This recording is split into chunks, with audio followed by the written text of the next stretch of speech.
ঝাড়খণ্ডের রাজাপাতে অবস্থিত মা ছিন্নমস্তা মন্দিরে পুজো দেওয়ার পর আমরা বাবা ভোলানাথকে দর্শন করে এই পাহাড় ও নদীর মাঝখানে আমরা দাঁড়িয়ে বেশ কয়েকটা ফটো তুললাম।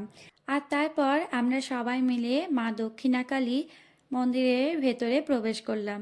মন্দিরের ভেতরে নানান দেবদেবীর মন্দির রয়েছে। চলো তোমাদের এক এক করে দেখিয়ে দিই।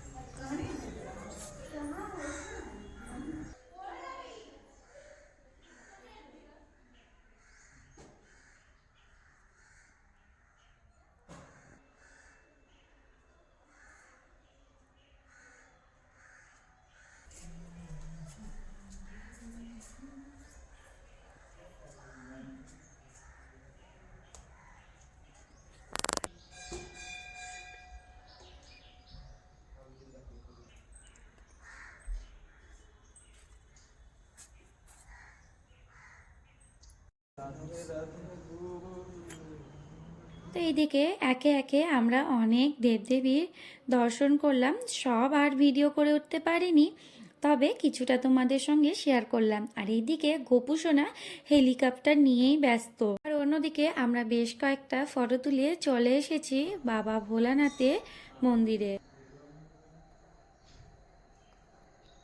সব শেষে বাবা সূর্যদেবকে দর্শন করে আমরা আবারও কয়েকটা ফটো তুলে নিলাম। আর এবার বেরিয়ে পড়ব আমরা সবাই মিলে সকালে জলখাবারের জন্য। তা আজ এই পর্যন্তই, দেখা হচ্ছে পরবর্তী ব্লগে। সবাই খুব ভালো থেকো। জয় শ্রীরাম।